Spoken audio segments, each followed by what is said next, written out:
A palavra é Jesus Cristo. Terça-feira, na sexta semana do Tempo Comum, 18 de fevereiro de 2025. Oremos. Ó Deus, que prometeis permanecer nos corações retos e sinceros, concedei-nos por vossa graça viver de tal maneira que possais habitar em nós. Por nosso Senhor Jesus Cristo, vosso Filho, que é Deus, e convosco vive e reina na unidade do Espírito Santo, por todos os séculos dos séculos. Amém. Na liturgia da palavra da Santa Missa de hoje, temos na primeira leitura o texto do livro do Gênesis, no capítulo 6, versículos de 5 a 8, capítulo 7, versículos de 1 a 5 e o versículo 10. O salmo responsorial será o Salmo 28, com 3 estrofes, intercalado entre elas o refrão: que o Senhor abençoe com a paz o seu povo. E o Evangelho de Marcos, capítulo 8, versículos de 14 a 21. O autor do livro do Gênesis agora se vê diante de uma outra pergunta, também ela existencial. O que aconteceu quando o mal se proliferou? Aqui cabe uma nova e outra explicação alegórica, e ele a constrói. Tudo a partir do Senhor, o autor vai tecendo a projeção que ele tem, claro, dentro de si, da percepção que faz dos acontecimentos e da própria religiosidade. É um javista, portanto, ele parte de Javé. E Javé percebeu que havia crescido a maldade do homem na terra e os projetos do seu coração sempre tendiam para o mal. Ou seja, quase que um render-se diante da maldade do coração humano. Um mistério ímpio, iníquo, que espanta o autor e que faz com que Javé se arrependa de ter feito o homem na terra e fique com o coração muito magoado.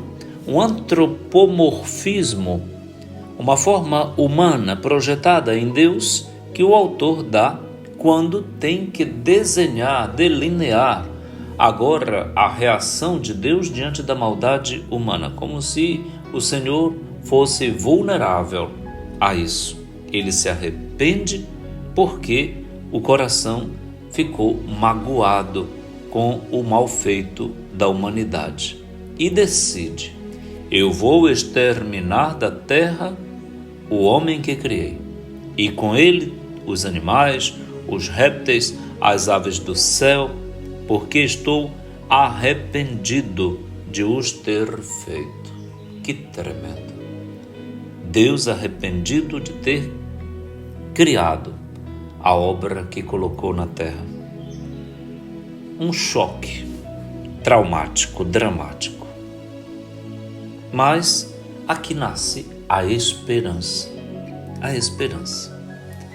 Mas Noé encontrou graça aos olhos do Senhor. Tem uma pessoa que salva a situação. É Noé. E o Senhor disse a ele: entra na arca com toda a tua família, porque tu és o único homem justo que vejo no meio desta geração. Então toma dos animais puros 7 casais, e dos impuros um só, macho e fêmea.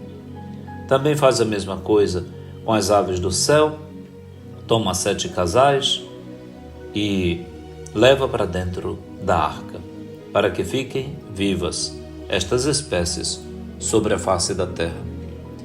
Percebem que aqui parece ter uma falha da orientação de Javé. Ele não queria se ver livre do mal. Como é que deixou um casal de impuros, de animais impuros, misturados aí no meio daqueles 7 casais de animais bons, puros?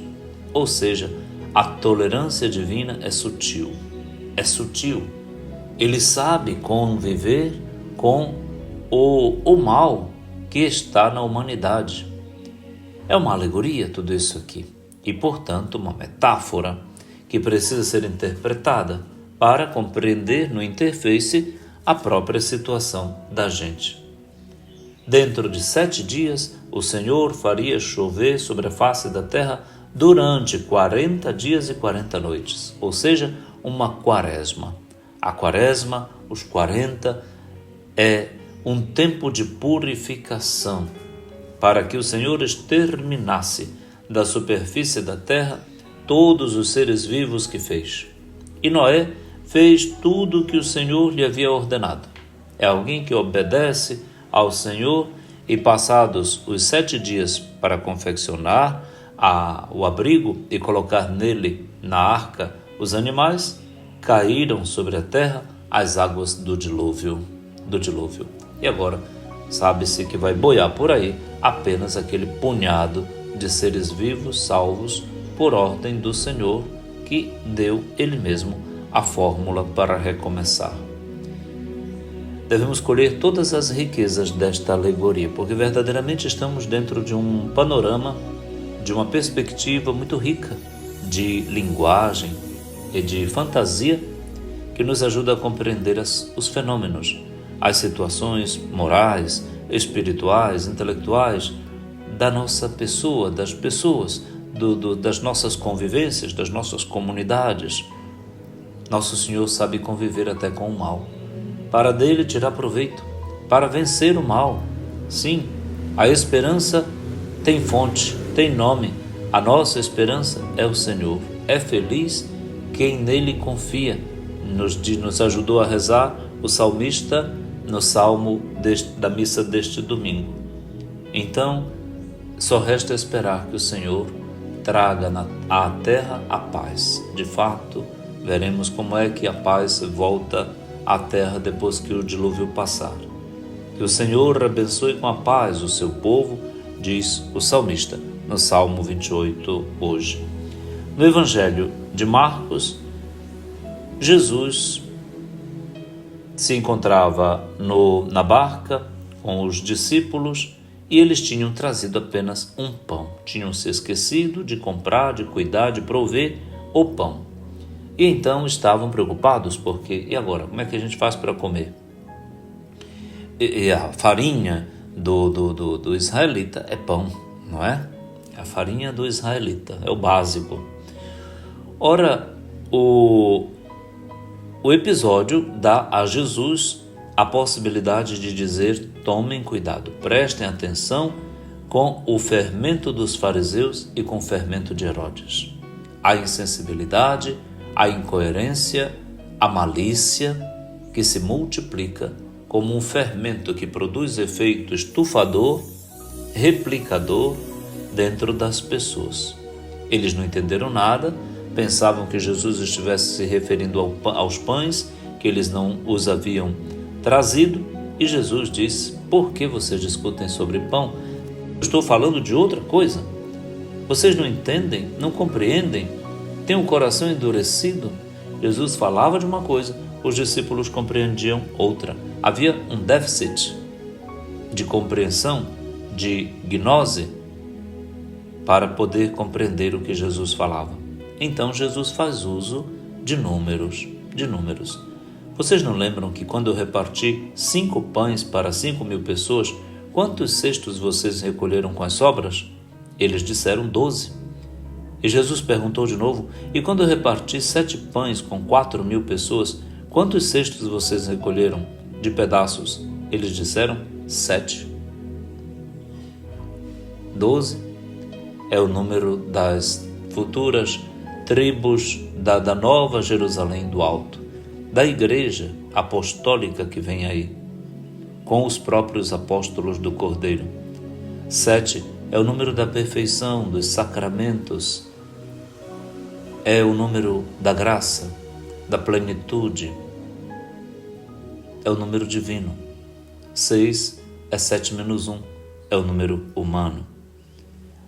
Hoje tem vários números nas 2 leituras, na primeira e no Evangelho. E nós devemos, então, entrar na dinâmica da compreensão do pensamento e da palavra de Jesus, para que a gente vá acompanhando Jesus pela Galileia. Vamos com eles. Vamos nessa barca com Jesus. Vamos ouvindo Jesus. Vamos ficando atentos para não termos que merecer também esta observação, esta advertência de Jesus. Como vocês têm o coração endurecido e não compreendem aquilo que eu falo.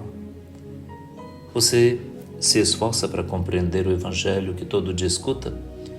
O que fica das explicações dadas, inclusive neste meu esforço para com nossa comunidade de redes sociais?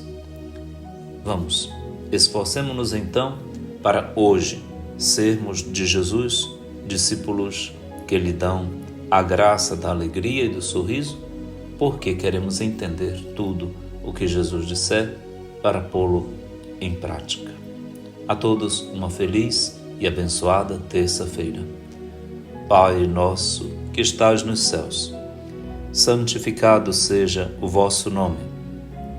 Venha a nós o vosso reino. Seja feita a vossa vontade, assim na terra como no céu. O pão nosso de cada dia nos dai hoje. Perdoai-nos as nossas ofensas, assim como nós perdoamos a quem nos tem ofendido. E não nos deixeis cair em tentação, mas livrai-nos do mal. Amém. Abençoe-lhe o Deus Todo-Poderoso, que é Pai, e Filho, e Espírito Santo. Amém.